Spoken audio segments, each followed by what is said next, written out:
നമസ്കാരം. News corner വാർത്തയിലേക്ക് എല്ലാ പ്രേക്ഷകർക്കും സ്വാഗതം. തൃശൂർ നഗരത്തിൽ 2 ബൈക്കുകൾ കത്തിനശിച്ചു. ഷോർട്ട് സർക്യൂട്ടാണ് അപകടത്തിന് കാരണം. വാർത്ത വിശദമായി. Chavakkad, Puthanathani, Perinthalmanna. Sunrise hospital. Care beyond care. Thrissur നഗരത്തിൽ ഷൊർണൂർ റോഡിൽ 2 ബൈക്കുകൾ കത്തിനശിച്ചു. വെള്ളിയാഴ്ച പകൽ 12 മണിയോടെ HDFC ബാങ്കിന് മുന്നിൽ പാർക്ക് ചെയ്തിരുന്ന ബൈക്കുകളാണ് കത്തിനശിച്ചത്. ഷോർട്ട് സർക്യൂട്ട് മൂലം ഒരു ബൈക്ക് ആദ്യം കത്തി. തീ മറ്റു ബൈക്കിലേക്ക് പടരുകയായിരുന്നു. ഫയർഫോഴ്സ് എത്തി തീയണച്ചു.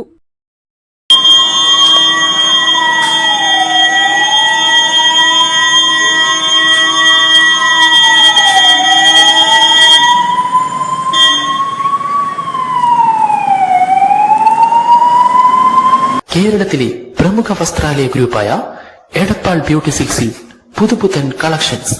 വിവാഹാഘോഷങ്ങൾ, മറ്റു ആഘോഷങ്ങൾ ഏതുമാകട്ടെ, നിങ്ങളുടെ മനസ്സിനിണങ്ങിയതും ബഡ്ജറ്റിനിണങ്ങിയതുമായ എല്ലാവിധ വസ്ത്രങ്ങളും ബ്യൂട്ടി സിൽക്സ് നിങ്ങൾക്കായി ഒരുക്കിയിരിക്കുന്നു. Edappal, Triprayar, Chavakkad, Puthanathani, Perinthalmanna. Sunrise hospital. Care beyond care.